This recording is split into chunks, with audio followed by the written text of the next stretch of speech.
Thank you again for joining me on the Sutherland Report. It's the 30th of December 2023, so we are getting so close to 2024. Now, I have a dear friend of mine on right now. I'm just going to introduce him, which is Dr. J.P. Sloane, Ph.d., and he is an expert in a variety of different things and also had a fascinating life so far because there's still plenty to come. And we're going to discuss Islam because he has written a book about that and also a book about replacement theology, amongst other things. So here we go.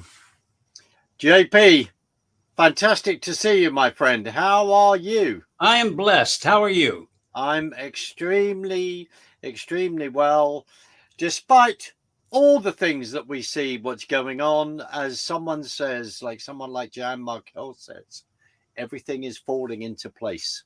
That's right. It's right.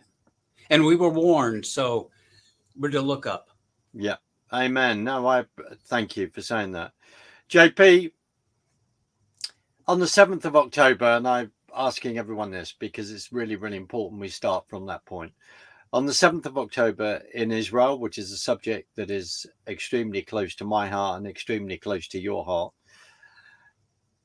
there was the biggest, a pogrom since the Holocaust during the Second World War, which happened on the 7th of October, where 1,300 Israelis were slaughtered, murdered, and some acts that went on that we won't discuss that are just beyond indescribable and despicable.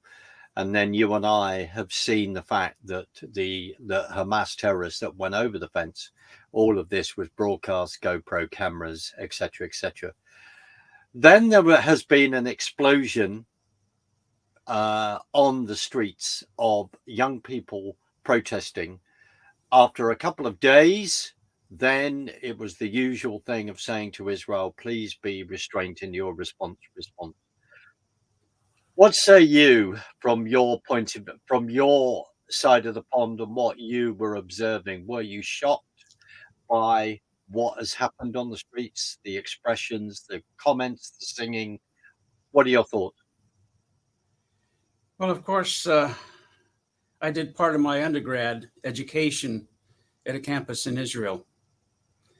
Jews are very dear to me.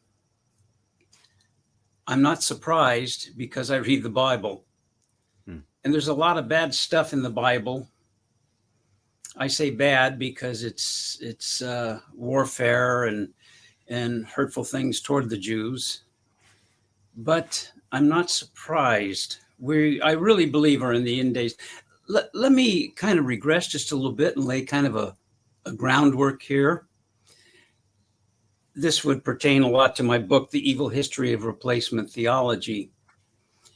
What happened and how replacement theology came about, Nebuchadnezzar destroyed Israel, took them into captive, never came back as a nation because Jeroboam and his brother Rehoboam, sons of Solomon, divided the kingdom. It was one kingdom.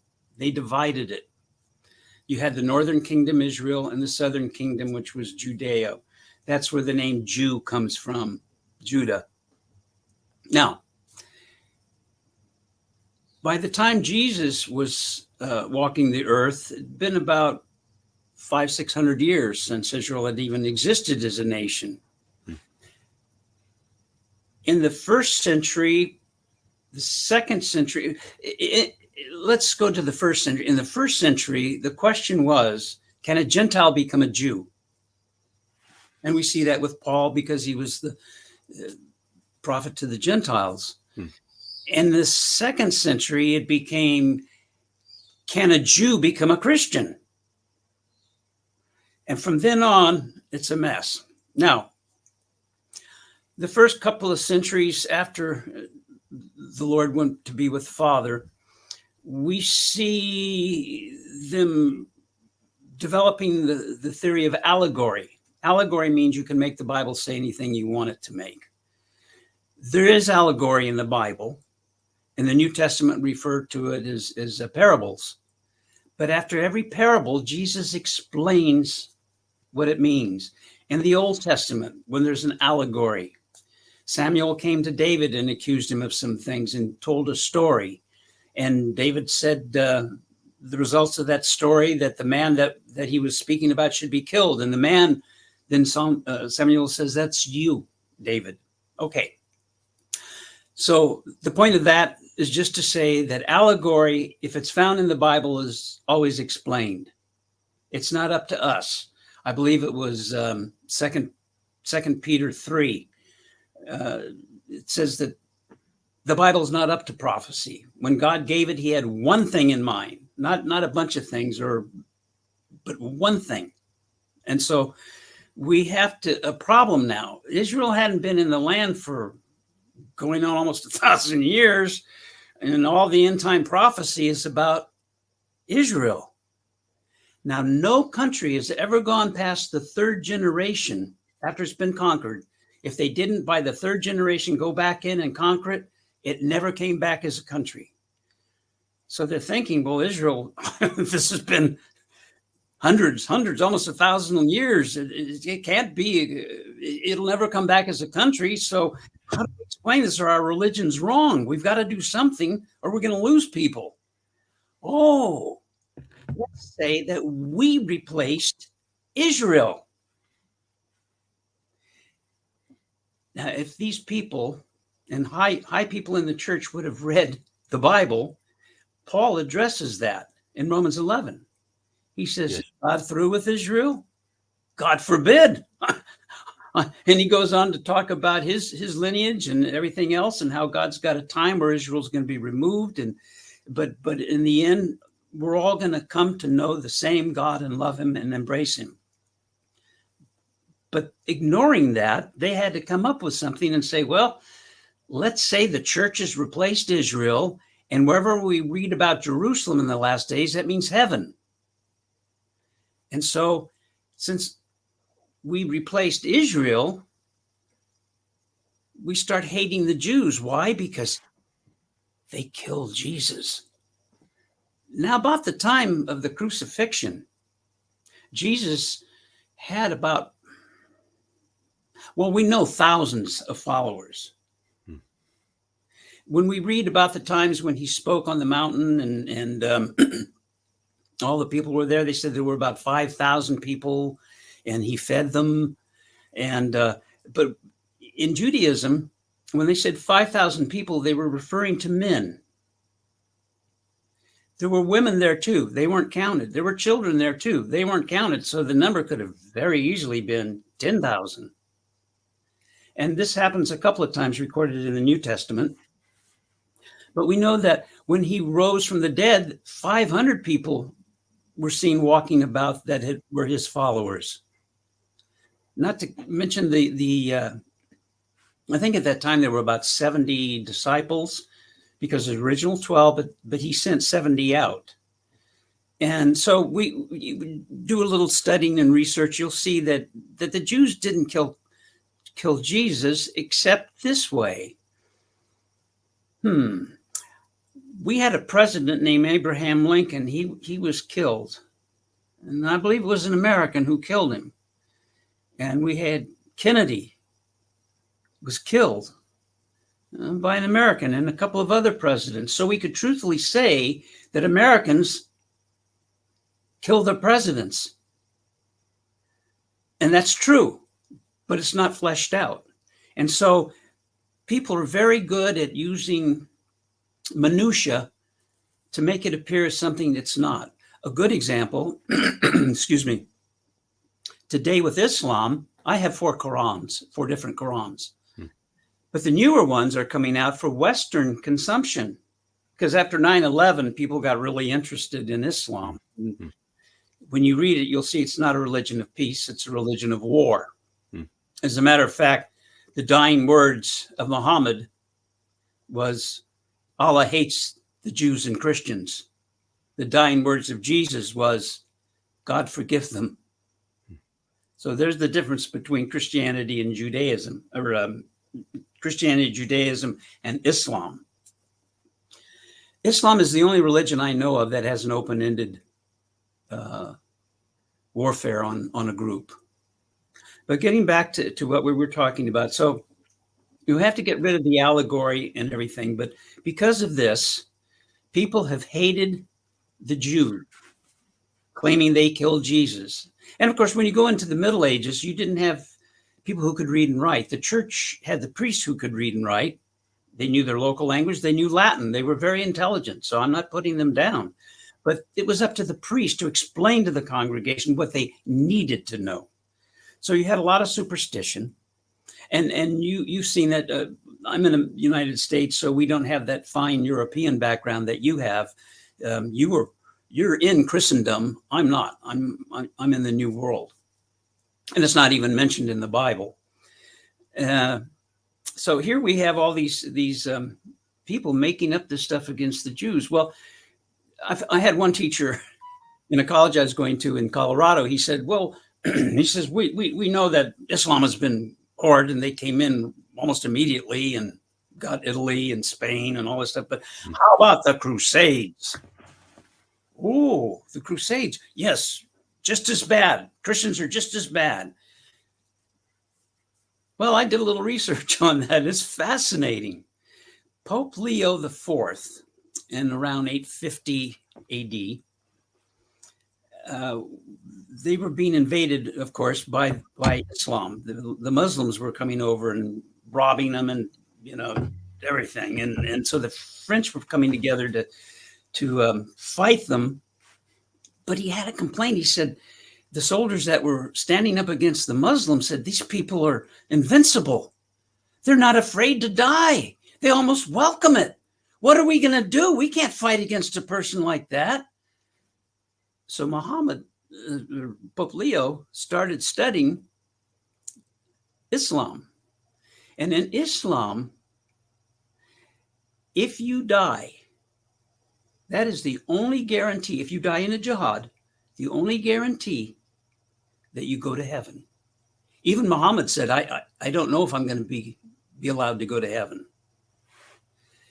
And I wish I had my memory of my youth, because I'd be able to give you addresses for that. But you can find it in my books. I document everything in my books so that people know when it's my opinion, I make it clear. And when I'm actually quoting, I make that clear too, because that's important. Too many people say, well, the Bible says God helps those who help themselves. But no, that was Poor Richard's Almanac. That was Benjamin Franklin. So you really have to document things you claim. But be that as it may, he took a page from Islam. And he says, if you die under the sign of the cross, angels will come and immediately take you to heaven. So he was fighting fire with fire. Now, around 1096, 98, right there, we have Pope Urban II, and he started the first Crusades. So here's the Crusades. He took a page from Pope Leo IV and said, if you die under the sign of the cross, you'll be immediately taken to heaven. Now, what does the Bible say about that? The Bible does not encourage warfare. It does say you have to defend yourself. But we're to love our enemies. That doesn't mean we're to allow them to walk all over us. And by the way, where it says if someone slaps you in the face, turn your cheek. Jesus meant, you remember in school, boys would walk up to you and do this, just a little tap, just to annoy you, to get you to stir up, maybe strike back. That's what he was talking about. If somebody hits you in the face, he didn't mean, he meant just a, but I'm getting off track. So he took the first crusade and they went through Europe. Right. And before they went to the Holy Land, they wiped out at least a third of the Jews. Why? So there was a Holocaust there.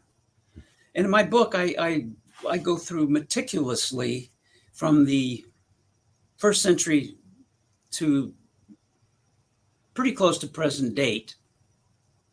Is this your book on replacement theology?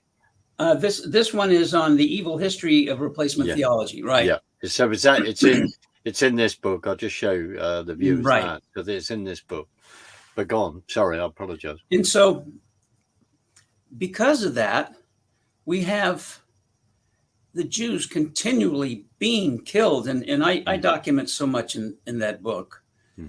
Some of it's sad. My wife edits for me.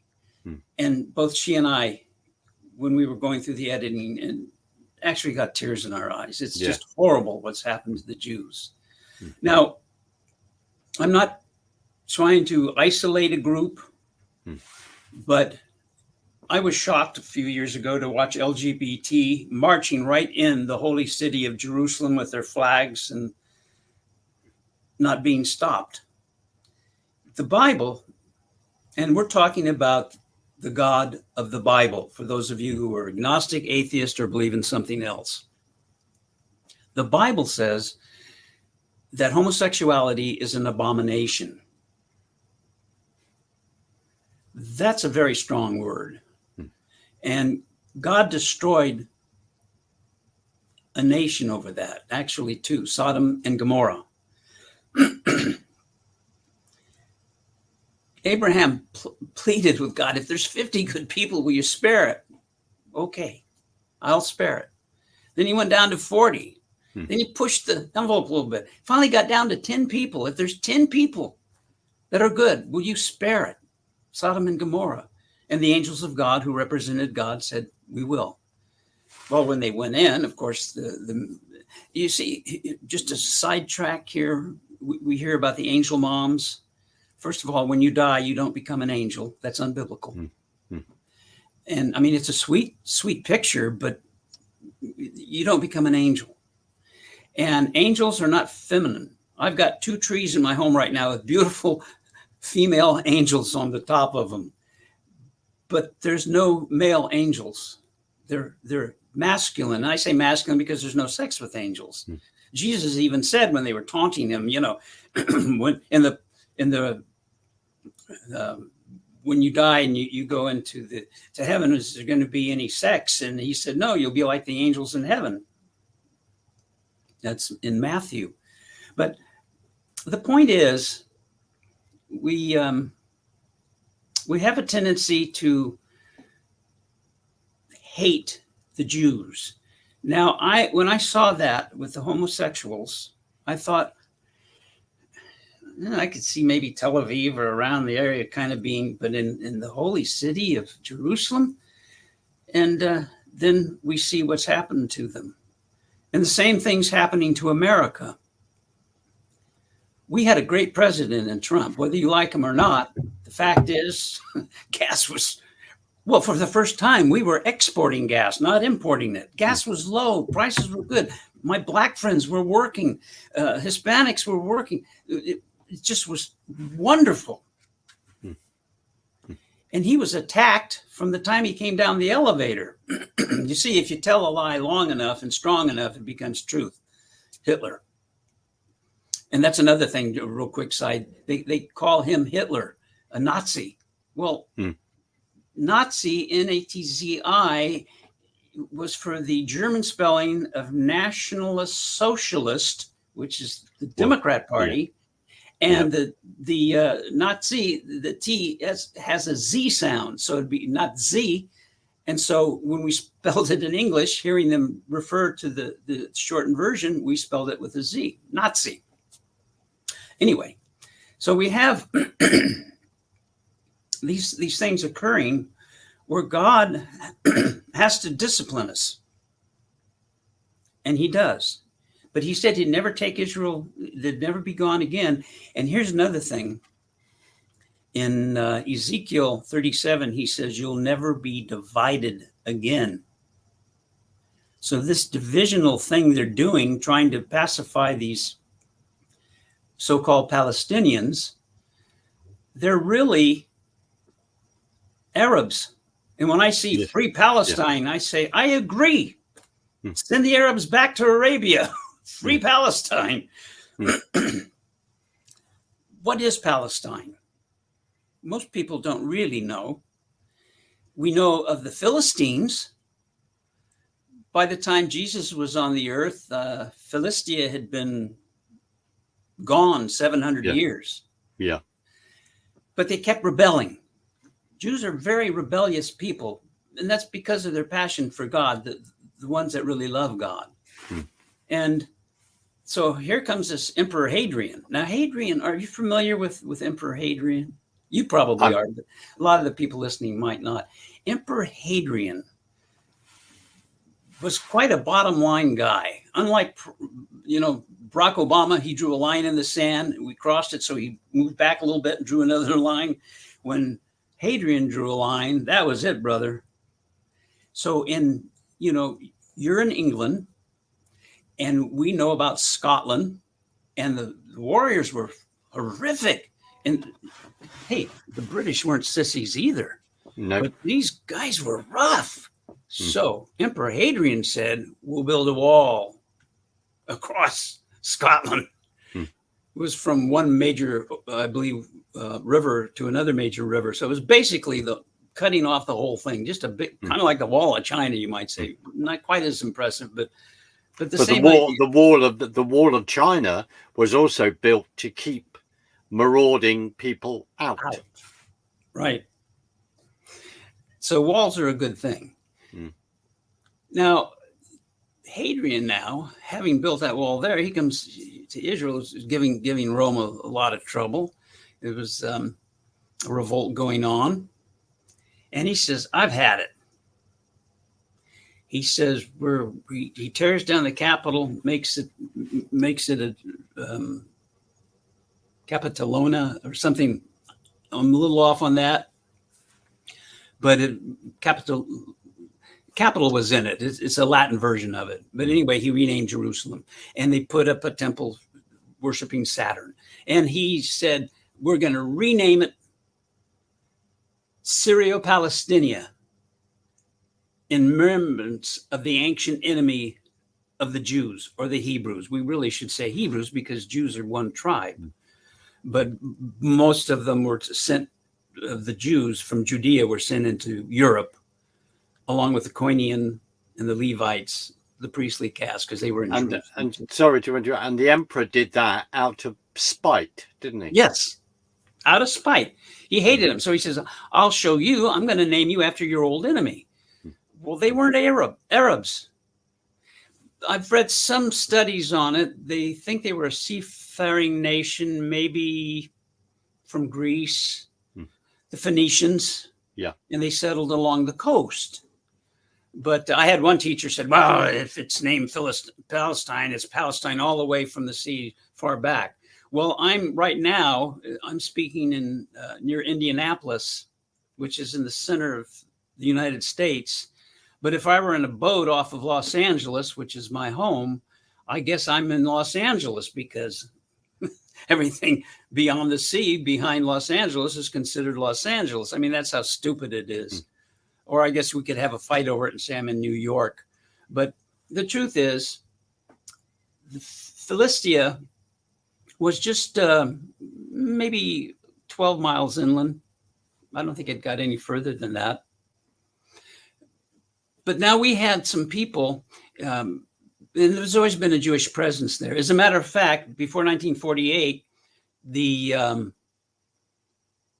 Palestinian orchestra was the Jewish orchestra, which they later changed to the Israeli orchestra, and the Palestinian Times used to be is now the Jerusalem Post. And so these names, just to modernize it. But of course, Yasser Arafat, who was an Egyptian, talked to the Viet Cong and said, maybe you can help me here. We're trying to have a reason why we should kick the Jews out and we stay. And they explained to him, well, you got to create a background and a nation. Okay, let's say there was a nation called Palestine. Who was its most famous king? What's the most famous product that Palestine produced? I mean, Swiss have cheese, France has wine, England has the Beatles. Well, the answer is no. The answer, we can't, because it didn't exist. And what was their currency? What kind of money? What money did they use? What was a famous war they fought? There was none. So, but they created this, and people are so, again, like I mentioned before, out of the Nazi regime, tell a lie over and over and over, and long enough it becomes truth. Think about Trump. He's been attacked so much, tried so much, the Congress, the courts, and never been proved guilty.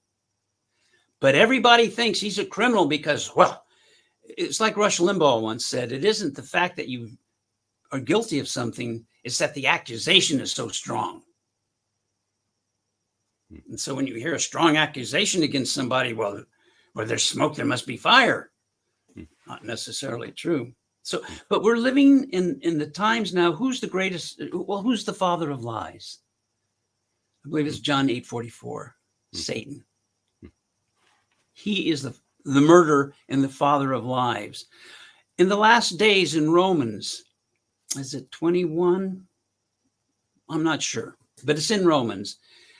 It says that they would not repent of their murders and sorcery. The Greek word for sorcery is pharmakeia, pharmacy, drugs. Yeah. Do we see a lot of murder and drugs going on in the world now? Our borders here in America? I believe that the cartel is a shadow military of China. And so we've got a lot of things happening in the world now. And that's why I say we're coming to a conclusion.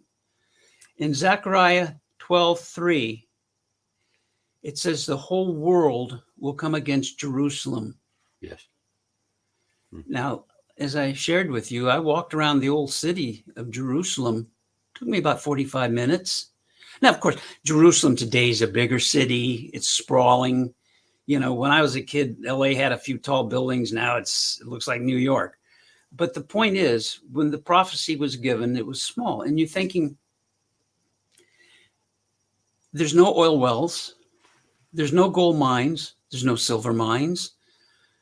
There's nothing that's on the top of a mountain. It's not even really a main thoroughfare. People would usually move along the coast where the Philistines used to be.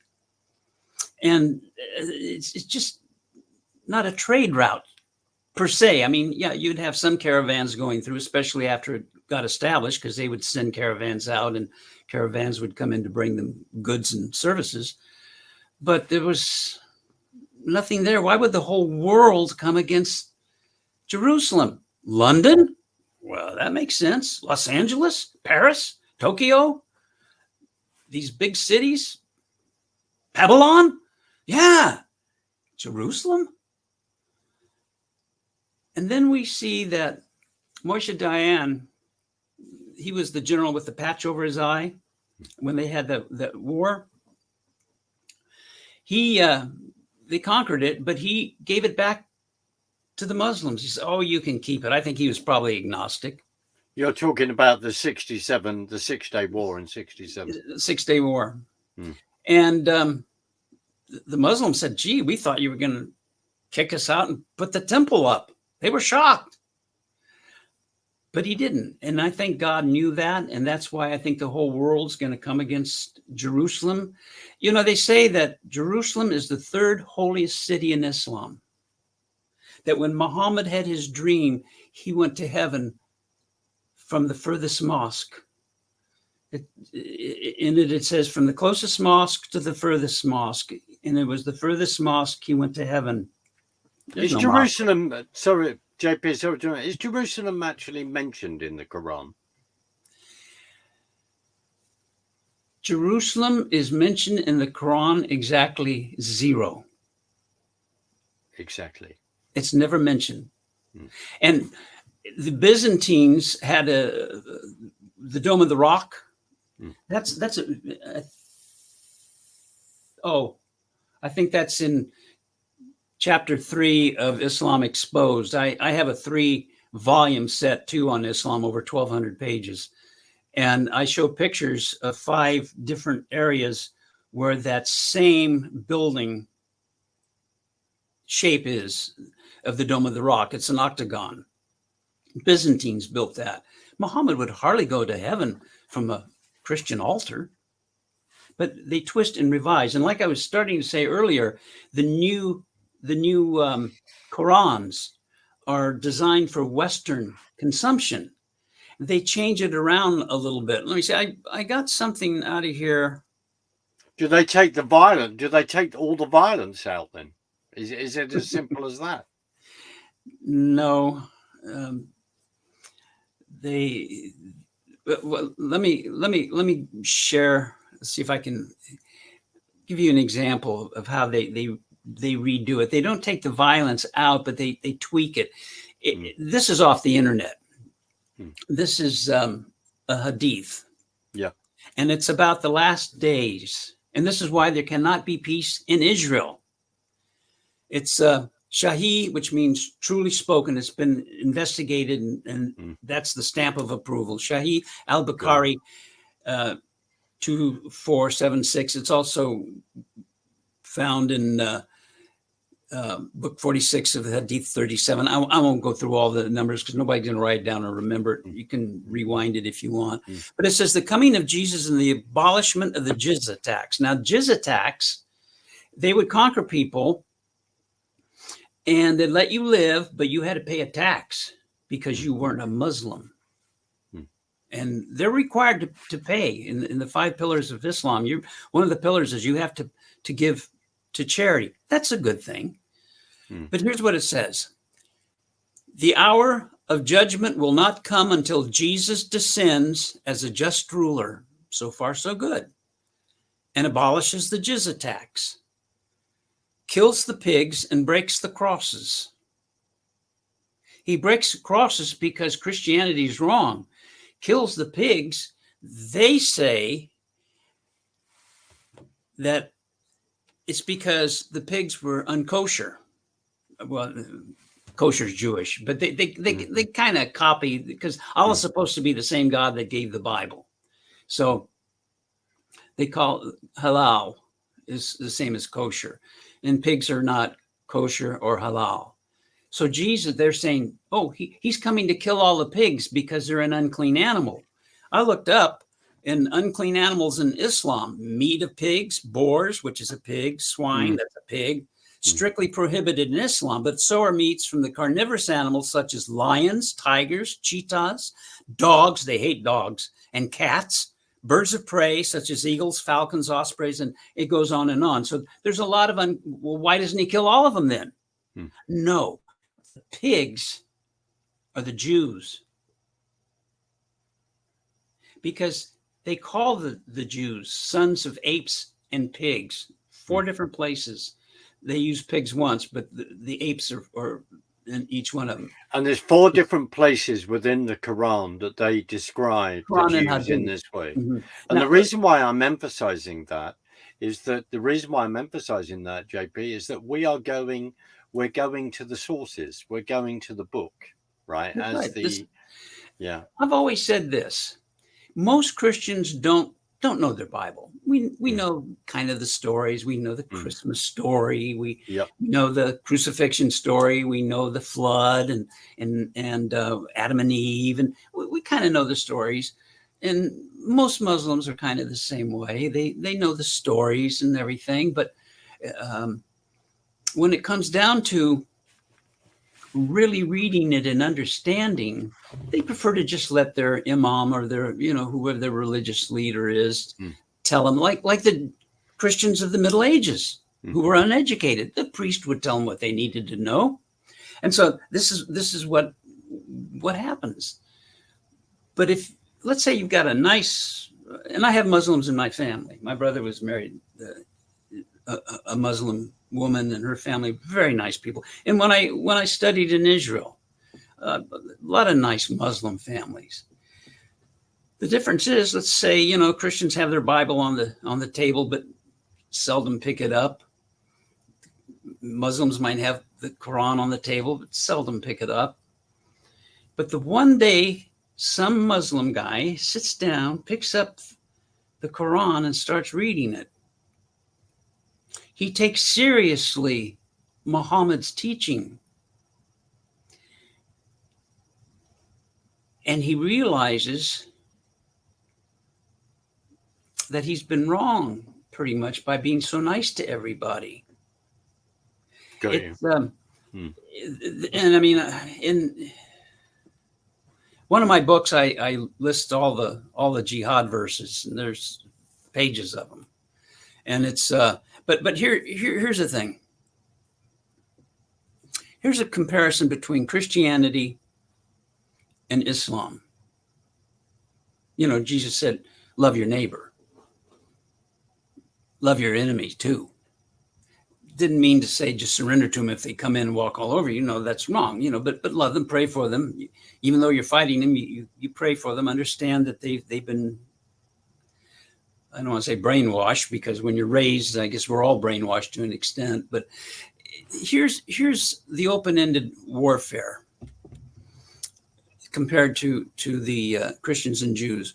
In Christianity, it says, "And this gospel of the kingdom shall be preached in all the world for a witness unto all nations, and then shall the end come." Matthew 24:14.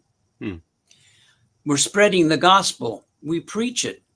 But I think it was Matthew 10:14, where he says, if they don't receive it, shake the dust from your clothes and move on. Didn't say kill them, force them. Just shake the dust and move on. Islam.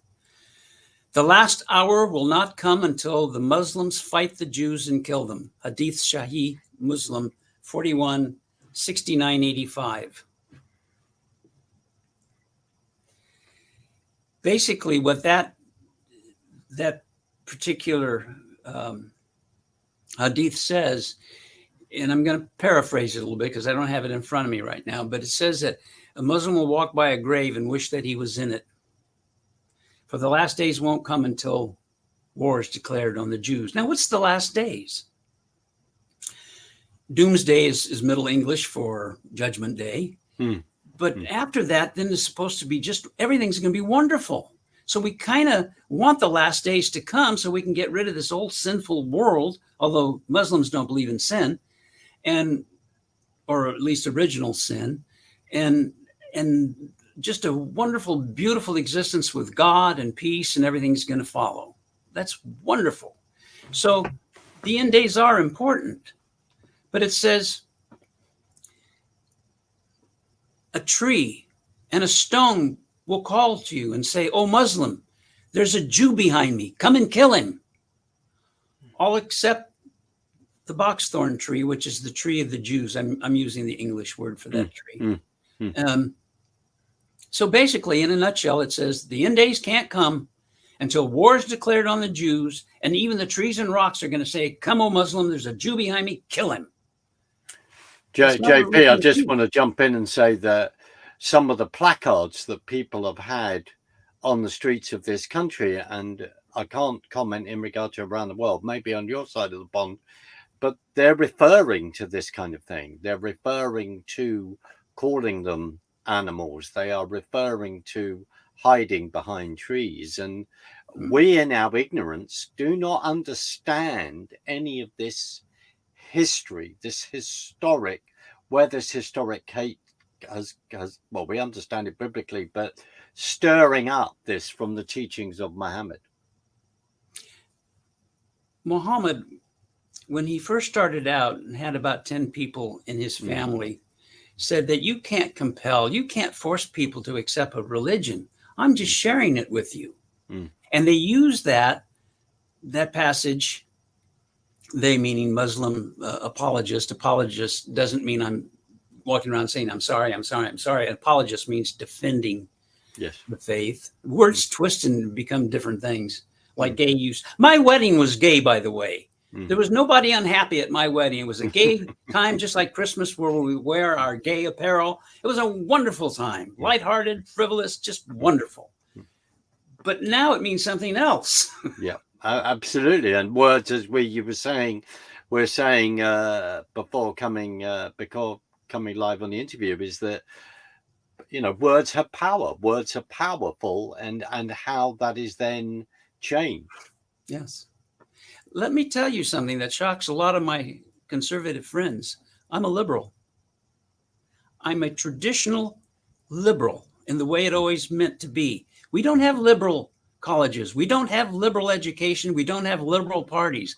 Liberal means I have a conviction and you're challenging me.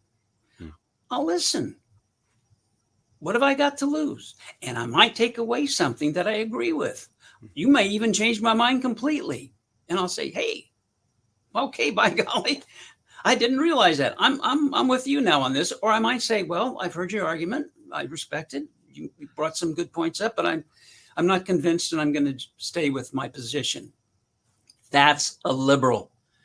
Liberty University, Pat Robertson, invited Kennedy, who was a very liberal senator, to speak. When he came on, did they threaten to burn buildings down? Did they boo him? Did they shut him down? No, the student body was very polite. They applauded him. They listened to him, and they thanked him for coming. In other words, you're reminding us in many ways of a very healthy debate. I'm going to allow you to come in, express your opinion. Then it's now going to be my turn to express an opinion. And right now, that is the discussion that we have started, which we're going to continue with over time, but with not too long breaks, I hope, is the fact that we are bringing history. You're bringing history. You're bringing facts to a discussion.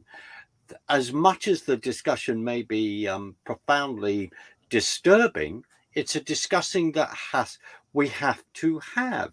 Because if we don't understand the history, we don't understand where it's come from, then we cannot move forward. We have no understanding of why things have suddenly erupted on the streets. And I'll just say this and finish. Because suddenly we have seen young people on the streets going from the river to the sea.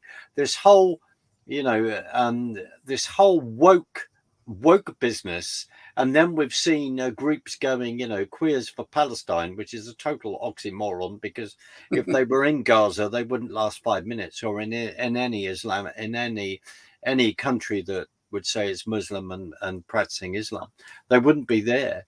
So this is what we're looking at, this whole thing of intersectionality, of suddenly, my pronoun, this whole thing of saying, it's colonialism. Who's the oppressor, and not understanding any of the history with any of this context at all. Well, an example of how crazy everything is now. One of the arguments I've always heard from atheists and agnostics has been, well, I'm going to go with science. Now, Timothy writes about science. He says, you're fools in your science. And that's in the the New Testament King James Version. Others have changed it to knowledge.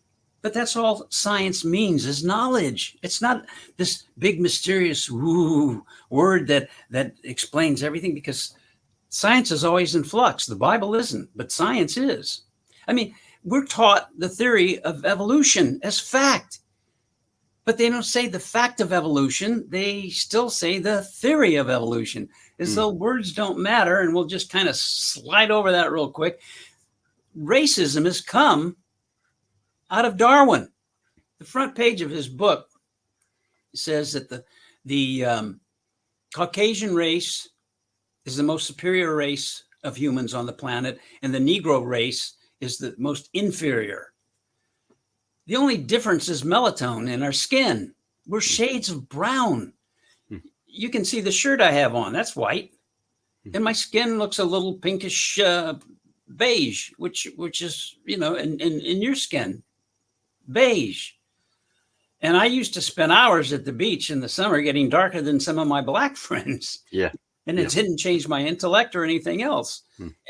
But you see, that caused racism. We're a bunch of races. Now we're a bunch of sexes. We're ignoring science again. Wait a minute. There's a male and a female. My thing is this. You can do all the surgeries you want. You can put all the lipstick and makeup you want, or take off, or whatever you want to do. But until you can change your chromosomes, you're either XX or XY.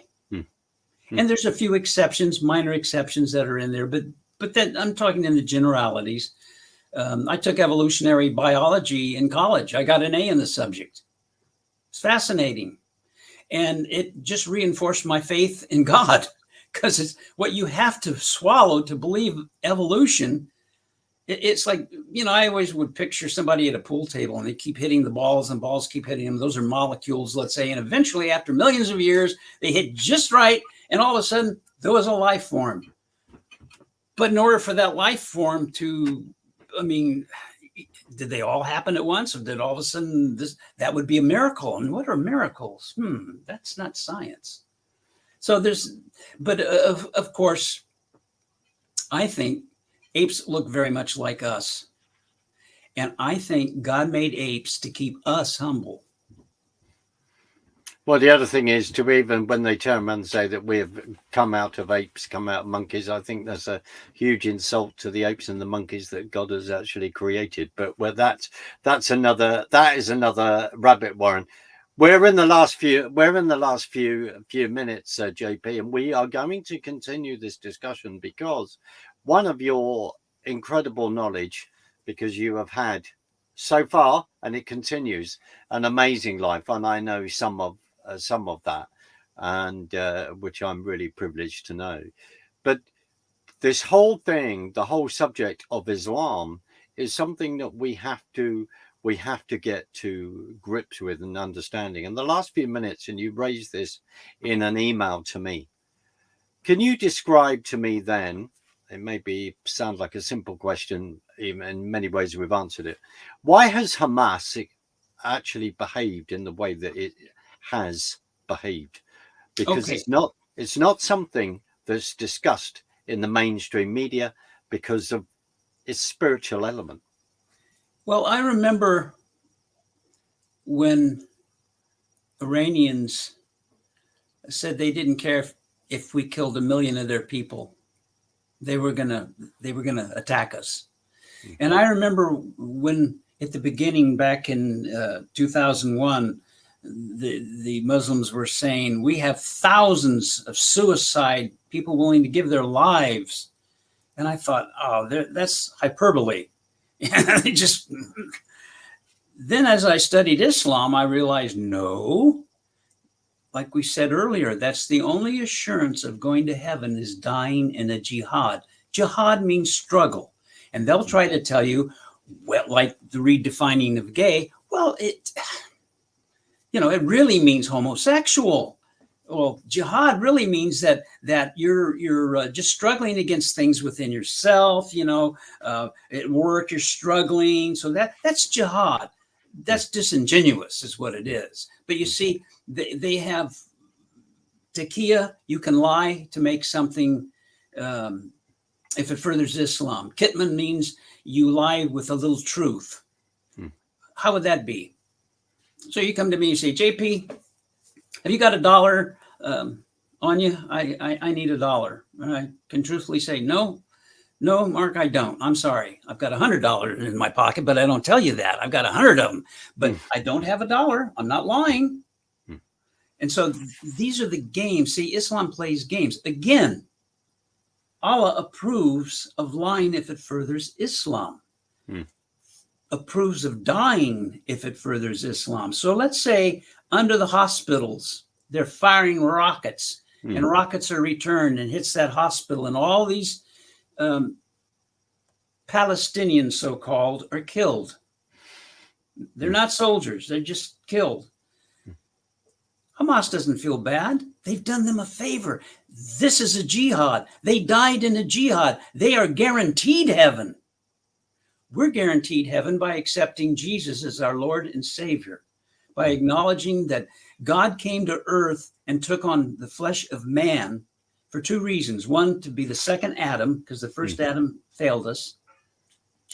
And the second, to say, and I've heard this with people of other religions, well, how can God understand me? He's not a human. He doesn't know. He's up there. He's God. He's got everything going for him. How can he understand? Jesus understands because he came and put on flesh.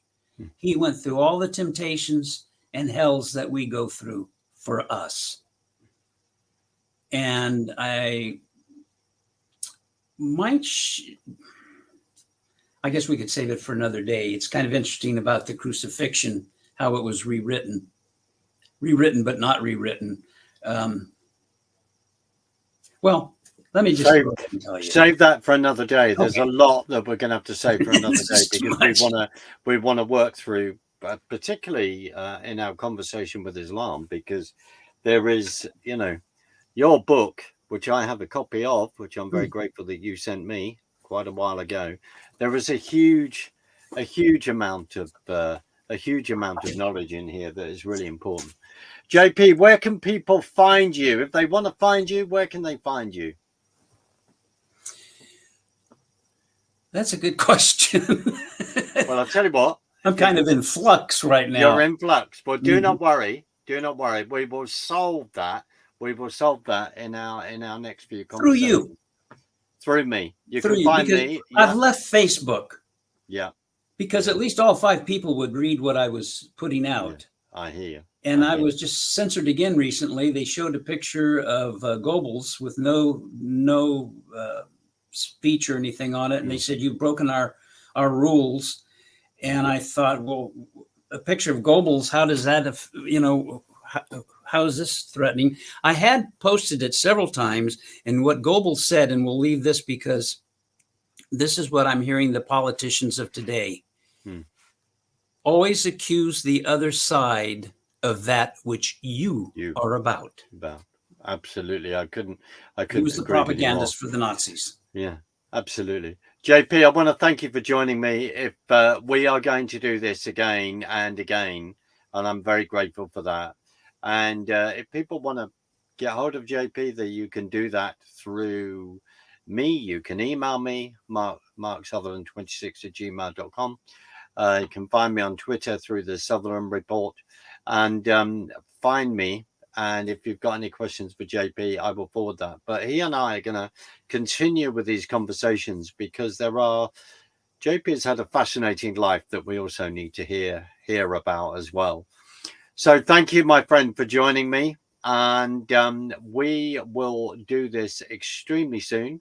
And I'm gonna play us out. Okay. But anyway, thank you very much for watching. And I will join you again with another guest and with JP very soon. Thank you very much, my friend. Happy New Year. Thank you.